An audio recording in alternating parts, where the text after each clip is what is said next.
Everyone. आज हम बहुत इंपॉर्टेंट टॉपिक के बारे में बात करने जा रहे हैं। कैसे मैनेज करते हैं ऐसे पेशेंट को जो नॉर्मली न्यूरो सर्जरी में एनकाउंटर होते हैं या स्पेशली सर्जरी में या ट्रॉमा में स्पेशली आते हैं पेशेंट, ट्रॉमा पेशेंट। क्योंकि आज कल के आप ज़माने में देख सकते हैं, क्योंकि हमारे पास बहुत ज़्यादा ट्रैफिक बहुत ज़्यादा है। ट्रैफिक की वजह से ट्रॉमा पेशेंट बहुत ज़्यादा इंक्रीज हो गए हैं। स्पेशली ऐसा नहीं है सिर्फ आरटी की वजह से ट्रॉमा पेशेंट आ रहे हैं, फॉल फ्रॉम हाइट पेशेंट आते हैं, अदर इंजरीज आती हैं, गन शॉट है, स्टैब इंजरीज हैं, असॉल्ट हैं। ये सारे ट्रॉमा पेशेंट होते हैं जो एनकाउंटर होते हैं स्पेशली ट्रॉमा सेंटर्स में।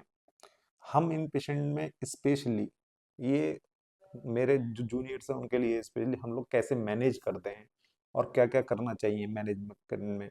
नॉर्मली हम सब लोग समझते हैं कि पेशेंट की हिस्ट्री, एग्जामिनेशन, उसकी relative investigation, make a diagnosis and management, ये 5 स्टेप्स होते हैं जिसमें हम ट्रीटमेंट करते हैं पेशेंट का। लेकिन ट्रॉमा पेशेंट में थोड़ा सा वेरिएशन है मैनेजमेंट में, जिसमें बहुत एक टीम की तरह वर्क करना होता है। और पेशेंट में ये नहीं है कि एक के बाद एक चीज होनी है, हिस्ट्री पहले हुई फिर एग्जामिनेशन हुआ फिर मैनेजमेंट हो रहा है, इन्वेस्टिगेशन हो रही है, नहीं। ट्रॉमा पेशेंट कंटिन्यूस, हर चीज स्टेप बाय स्टेप नहीं है, सारी चीज साथ में है, टीम की तरह वर्क करना है, उसके तरह ट्रीटमेंट होना है। तो ट्रॉमा पेशेंट साथ, पेशेंट जब कैजुअलिटी में आया, हमारी जो नर्सिंग स्टाफ है, किसी ने भी पेशेंट रिलेटिव हिस्ट्री ली कि पेशेंट को एक ट्रॉमा है, फॉल फ्रॉम हाइट है या फिर आरटीए, लो वेलोसिटी ट्रॉमा है, हाई वेलोसिटी ट्रॉमा है, पेशेंट कॉन्शियस है या नहीं है, इसी चीज में डिसाइड हो जाता है कि पेशेंट वेदर क्रिटिकल है और नहीं क्रिटिकल है। अगर पेशेंट होश में है और सारी हिस्ट्री खुद दे रहा है, it's okay, you can slow down your procedure. But unconscious patient में you have to do very fast, everything you have to do as a team and do fast everything. तो एक पर्सन हिस्ट्री ले रहा है कि patient को weather fall from height है या फिर बाइक से जा रहा था या फिर पेशेंट पेडिस्ट्रियन था, किसी ने तक मतलब एक्सीडेंट हो गया, बाइक से टकरा गया, ट्रक से एक्सीडेंट हो गया, कोई छत से गिर गया, क्या हुआ, ये मेनली रिलेटिव हिस्ट्री है। पेशेंट कॉन्शियस है या नहीं है वो भी एक डॉक्टर एग्जामिन कर रहा है। नर्सिंग उसमें वाइटल्स या फिर सेचुरेशन प्रोब लगा के देख लिया, उसका बीपी कितना है, एक्सपेक्टेड कितना है, ये सब चीज़ें हमको स्टेप बाय स्टेप चलनी है। उसी टाइम में जैसे भी रिलेटिव पेशेंट ट्रॉमा के आते हैं, नर्सिंग स्टाफ का सबसे इंपॉर्टेंट काम होता है, they have to put a peripheral lines to give the fluid. क्योंकि एवरी पेशेंट, जो भी पेशेंट कैजुअलिटी में आता है ट्रॉमा का होता है, ब्लड लॉस वेरी कॉमन है, पेशेंट अनकॉन्शियस है, ब्लड लॉस वेरी कॉमन है, we have to replace the fluid. So हम हिस्ट्री ले रहे हैं, एग्जामिनेशन कर रहे हैं, इन्वेस्टिगेशन तक अभी नहीं पहुंचे लेकिन मैनेजमेंट हमारा शुरू हो गया है। ये एक तरीका है ट्रॉमा पेशेंट को, we have not to ignore, ये ट्रीटमेंट ही अलग है। जैसे हमारे पास पेशेंट ओबीडी में आते हैं, हम एग्जामिन करते हैं, हिस्ट्री ली हमने, मैनेजमेंट किया, ऐसे किया। स्पेशली कुछ पेशेंट आपको बहुत क्रिटिकल मिलेंगे, स्पेशली चाइल्ड, लेडीज हैं, उनको इस रिलेटिव हिस्ट्री आपको लेनी है, वेदर प्रेग्नेंट है और नहीं है। ऐसे मेरे पास पेशेंट आ चुके हैं जो प्रेग्नेंट होते हैं, we can sometime we forgot to take the history whether the patient is pregnant और नॉट, क्योंकि some medication are not to give in the pregnant ladies.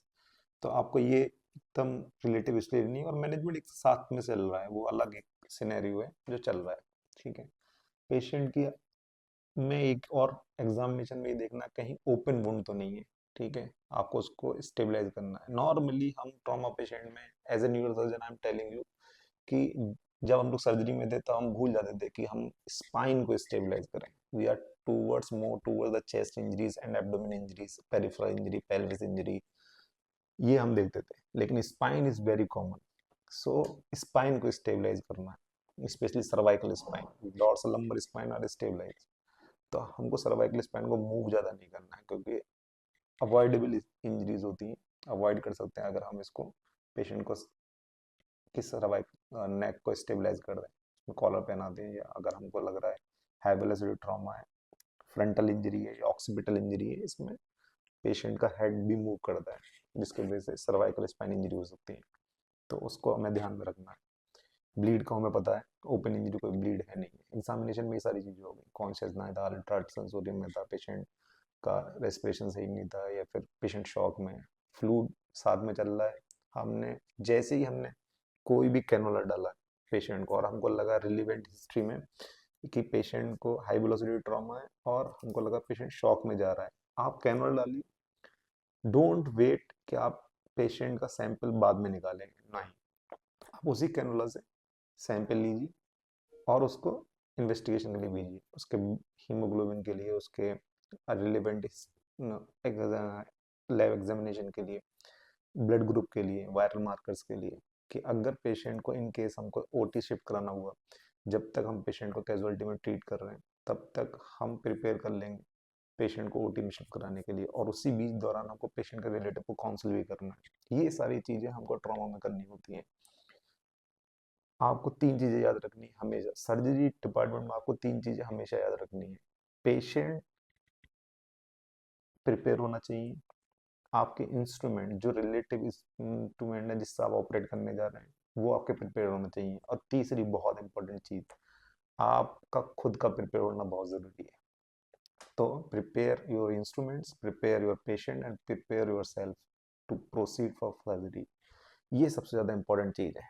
इसी बीच में हम पेशेंट में अगर हमको लग रहा है कि यूरेथ्रल इंजरी तो नहीं, फोलिज डालना है, अगर यूरेथ्रल इंजरी नहीं तो फोलिज डालना है, राइस ट्यूब डालना है अगर एब्डोमिनल इंजरीज है, एब्डोमिन को डिकम्प्रेस करना है, और पेशेंट जब अनकॉन्शियस होते हैं तो कभी कभी एस्पिरेट करने के चांसेस बहुत ज़्यादा रहते हैं, तो राइस ट्यूब डालनी है।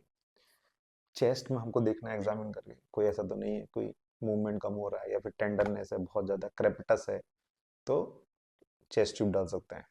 ये सारी चीज़ें इमरजेंसी में हो सकती हैं। पेशेंट को इमरजेंसी के बाद आईसीयू शिफ्ट कर सकते हैं फॉर मैनेजमेंट के लिए, उसका फ्लूइड रिप्लेसमेंट, उसका शॉक को इम्प्रूव करने के लिए।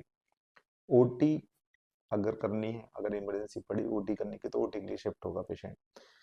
पेशेंट के तीन एक्सरेज ट्रॉमा पेशेंट के बहुत ज़रूरी है। एक chest x-ray, everybody knows chest x-ray trauma patient का होता है। दूसरा cervical spine x-ray, and third pelvic x-ray. ये तीन एक्सरे जरूर होने हैं। लेकिन अगर पेशेंट कॉन्शियस है, अगर वो कह रहा है कि मेरे को लंबर स्पाइन की जगह पे पेन है, या मेरे डोर्सल स्पाइन में पेन है, या फिर कोई पेशेंट हाइट से गिरा है, तो हम ये मान के चलते हैं कि पेशेंट की नॉर्मली स्पाइन में भी इंजरी हो सकती है, तो उसके रिलेवेंट हम स्पाइन के एक्सरे कर सकते हैं, डोर्सल लंबर स्पाइन के, लंबोसेक्रल स्पाइन के, जहाँ पे हमको टेंडरनेस या कुछ मिल रही है, पेशेंट अगर कॉन्शियस है तब। अनकॉन्शियस पेशेंट में you can wait, you can go with the other investigations also. अगर पेशेंट को हमको लग रहा है कि जीसीएस बहुत डाउन है, पेशेंट को प्यूपिल एग्जामिन करनी है, अगर प्यूपिल डायलेटेड है एक साइड की, एक साइड की नहीं डायलेटेड है, तो हम समझ रहे हैं मेनली माइंड में हेड इंजरी भी हो सकती है, तो सीटी हेड। तीसरा अल्ट्रासाउंड, जिसे फास्ट कहते हैं, फोकस्ड अल्ट्रासाउंड, एब्डोमिनल सोनोग्राफी, तो वो करना है कि कोई लिवर इंजरी नहीं है, किडनी इंजरी नहीं है, स्प्लीनिक इंजरी नहीं है, एब्डोमिनल को रूट आउट करना है, एब्डोमिन में हम एग्जामिन करके देख रहे हैं कोई डिस्टेंशन तो नहीं है।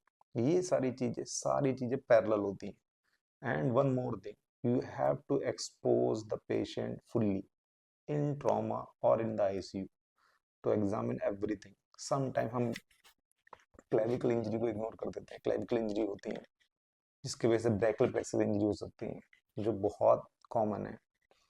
इन चीजों का बहुत ध्यान रखना है। टेंडरनेस के लिए मैंने बोल दिया, पाल्पेशन करना है। पेशेंट का ट्रीटमेंट रिलीवेंट हिस्ट्री एग्जामिनेशन से तो है, इन्वेस्टिगेशन से। अगर हमको लगता है सीटी कराने की जरूरत है, एब्डोमिनल सीटी भी, अगर फ्री फ्लूइड आया है अल्ट्रासाउंड में और हम सस्पेक्टेड इंजरी कर रहे हैं जो रिट्रोपेरिटोनियल ऑर्गन्स हैं, स्पेशली किडनी, अगर वहाँ की इंजरी है तो हम सीटी एब्डोमेन में कराते हैं। एब्डोमेन सीटी अदर इंजरी में, लिवर इंजरी में ग्रेड 5 ग्रेड 4 इंजरीज है, तब भी ब्लड रिप्लेस करना है। इन सब चीज़ों का बहुत ध्यान रखना होता है। और नेक्स्ट वीडियो में मैं आपको बताऊंगा कि पेशेंट का कितना फ्लूइड रिप्लेसमेंट होता है। Thank you.